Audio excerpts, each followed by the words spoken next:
শুকর আদায় করে সকলেই বলি আলহামদুলিল্লাহ। সারা বাংলাদেশে এখন মাহফিলের জোয়ার। আজকের এখানে যেমন মাহফিল, বাংলাদেশে আজকের এই রাত্রে অসংখ্য জায়গায় মাহফিল হচ্ছে। যারা বয়ান শুনে তারা এক দৃষ্টিকোণ থেকে বয়ান শুনে, যারা বয়ান করার মাঠে বক্তব্য দেন তারাও এক দৃষ্টিকোণ থেকেই বক্তব্য দেন। সারা বাংলাদেশে যত মুসলমান মসজিদে নামাজ আদায় করে তাদের চিন্তা চেতনায়ও ইসলাম নিয়ে এক ধরনের ব্যাখ্যা আছে। ব্যবসা বাণিজ্য যারা করে তাদের দিলের ভেতরে ইসলাম আর ঈমান নিয়ে এক ধরনের ব্যাখ্যা আছে। যারা আদালতে বিচার কার্য পরিচালনায় আছেন মুসলমান, তারাও এক ধরনের ইসলামের ব্যাখ্যা নিয়ে তারা কার্য পরিচালনা করেন। যারা রাষ্ট্র ক্ষমতায় ছিল, আগামী দিনেও যারা রাষ্ট্র ক্ষমতায় আসতে চান, তাদের মাথায়ও ইসলাম নিয়ে এক ধরনের ব্যাখ্যা লালন করেন। আমি আপনাদের সামনে অতি অল্প সময়ে 10-15 মিনিটে একটা গুরুত্বপূর্ণ বিষয়ের খোলাসা করতে চাই।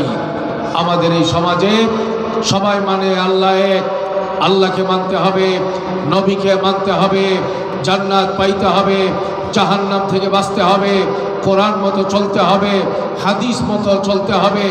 এই কথার মধ্যে কোনো মুসলমানের দ্বিমত নাই। কথা বলেন ঠিক কিনা?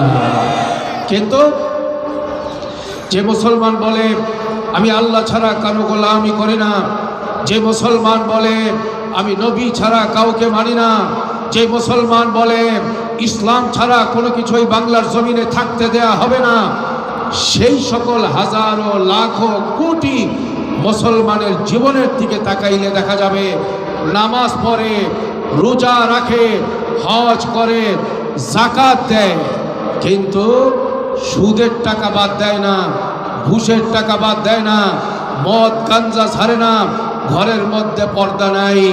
আংশিক ইসলাম আছে, আংশিক ইসলাম নাই। এই চিত্রই বাংলাদেশের অধিকাংশ সাধারণ মুসলমানের ঘরে ঘরে। কথা বলেন ঠিক কিনা? ইসলাম মানি ইসলাম ছাড়া কিছুই বুঝি না, এ কথার মানে তো হলো ইসলাম আমি বাস্তবায়ন করব আমার নিজের মধ্যে, ইসলাম আমি বাস্তবায়ন করব আমার নিজের ব্যবসায়, কোরআন আমি বাস্তবায়ন করব আমি আমার পরিবারে। কিন্তু দেখা যায় যারা ইসলাম মানার জন্য তৈরি, মানব রচিত আইনের গোলামি করবার কারণে ইসলামকে কেবলমাত্র মসজিদেই দেখতে চায়, আদালতে তারা ইসলাম আর কোরআনকে দেখতে চায় না। কথা বলেন ঠিক না বেঠে? সংসদের আইন প্রণয়ন করার দায়িত্ব যারা পান, তাদের মুখেও স্লোগান শোনা যায় ইসলাম ছাড়া কিছুই বুঝি না, কোরআন ছাড়া কিছুই বুঝি না। কিন্তু সংসদে গেলে কোরআন ভুলে যায় আর সব বিধর্মীদের দালালি করবার জন্যে পাগল হয়ে যায়। এই ধরনের আংশিক ইসলাম পালনের চিন্তা যতদিন পর্যন্ত বাংলাদেশের জমিনে থাকবে, এই দেশের মানুষকে জুলুম নির্যাতন থেকে মুক্ত করে মানুষের অধিকার নিশ্চিত করা কোনোদিন কারো পক্ষে সম্ভব হবে না। এটা হলো ইহুদিদের আদর্শ, ইহুদিদের চিন্তা। তুমিনুনা বিবাদিল কিতাব ওয়া তাকফুরুনা বিবাদ।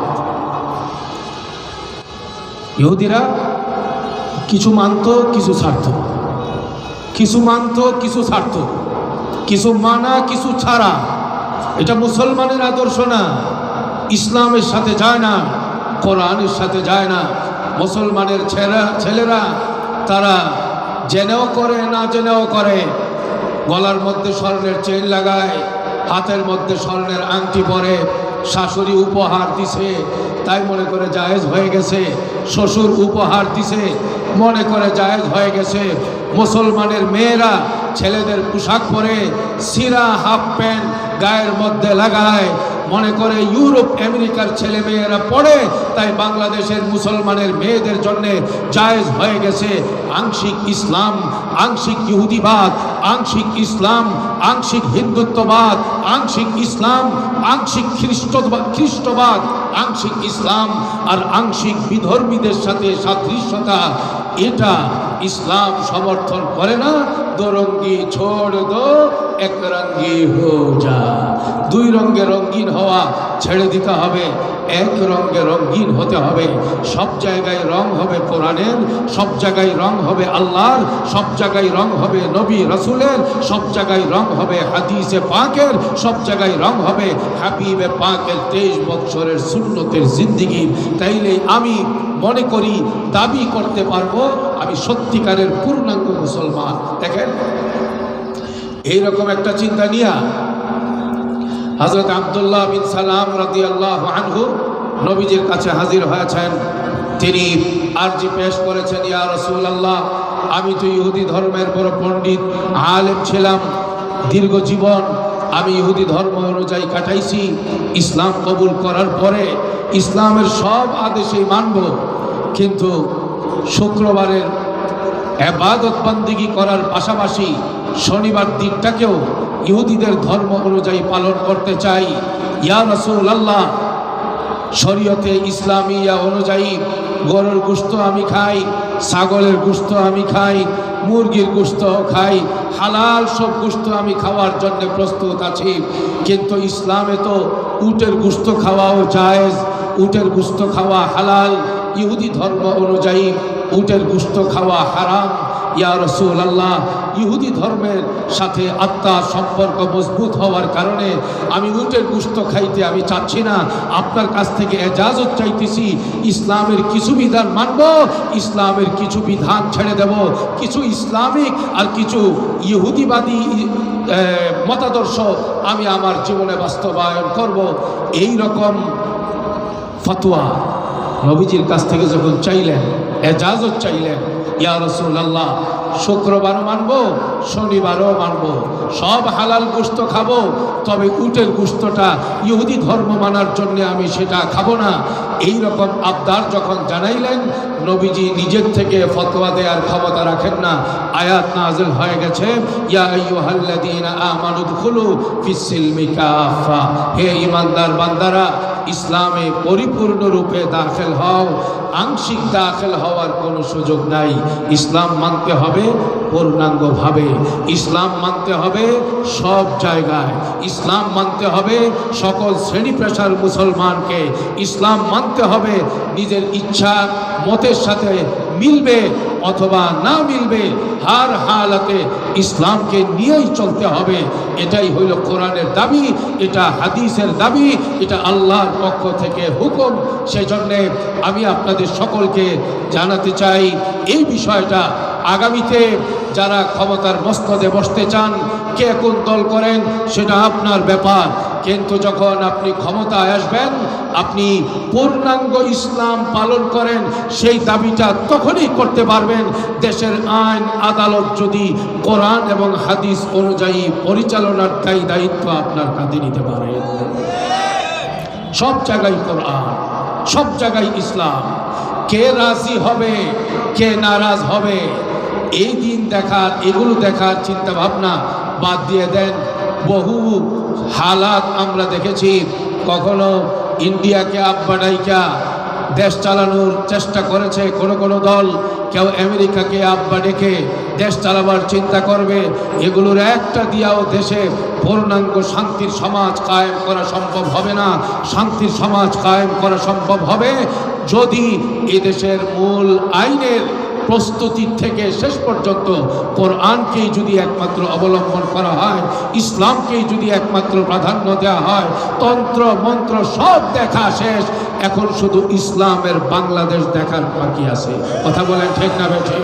সুতরাং আমি আপনাদের সকলের কাছে উদাত্ত আহ্বান রাখছি, আসুন ইসলাম নিয়ে দেশ গড়ব, আসুন ইসলামের আদলে সমাজ গড়ব, আসুন ইসলাম নিয়ে বাঁচব, ইসলাম নিয়ে মরব, ইসলামের জন্য প্রয়োজনে জীবন দেব। রাজি আছেন ইনশাআল্লাহ?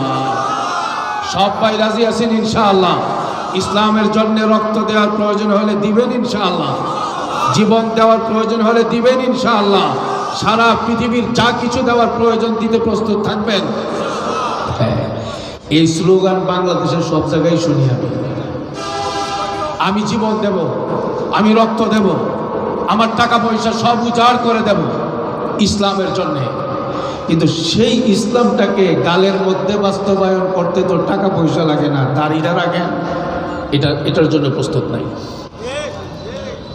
এখন কিন্তু অনেকে মন খারাপ করেন ভাই, আপনার আগেরটার সাথে যেমন আমার আগেরটার সাথে আপনি যেমন আছেন, পরেরটার সাথে একমত হইতে হইব, না হয় দেখা যাবে সাধারণ জেহাদে আপনি যদি হেরে যান, মূল জেহাদের ডাক দিলে আপনারে পাওয়া যাবে না, আপনার জুতাগুলো শুধু ময়দানে পাওয়া যাবে, জুতা ফালায় তো।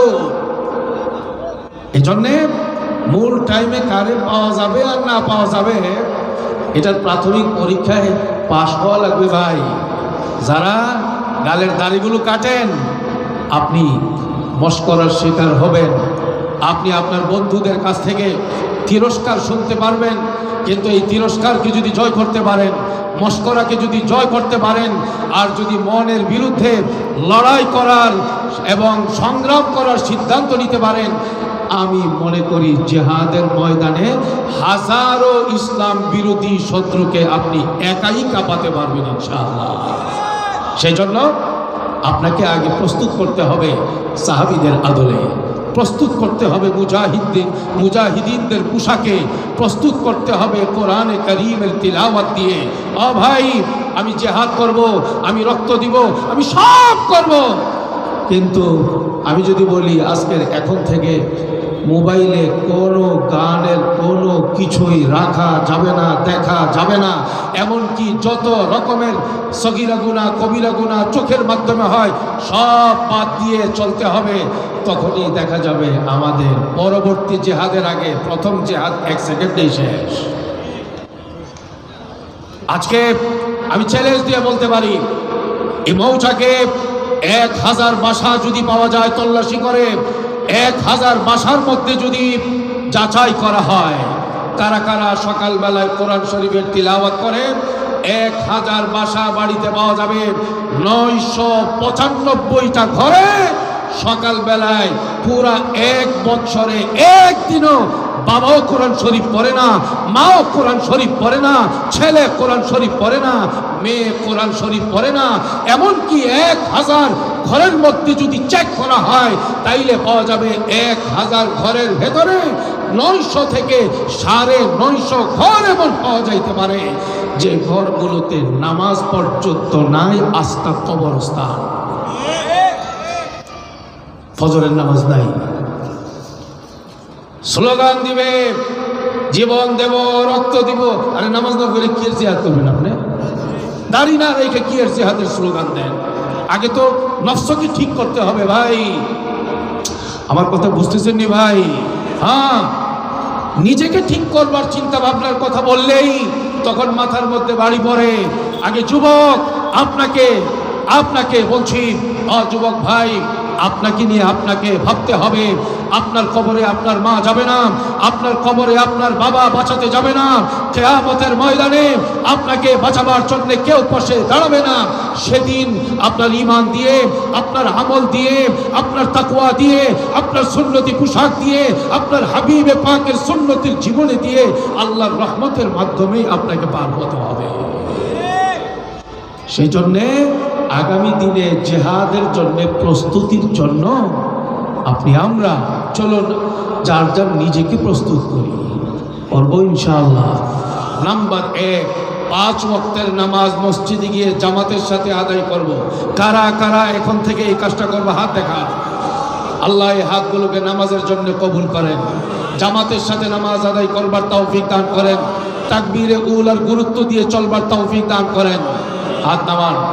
নাম্বার 2, আজকের এই সমাজে জিহাদের ময়দানে সফলভাবে উত্তীর্ণ হওয়ার জন্য আগামী দিনে বাতিলের মোকাবেলা করে ইসলামকে সারা বিশ্বের দরবারে উঁচু করবার জন্য যারা সিদ্ধান্ত নিয়েছি, আমরা আমাদের নিজের ঘরকে আগে বাঁচাতে হবে, ঘরের মধ্যে আগে ইসলাম কায়েম করতে হবে।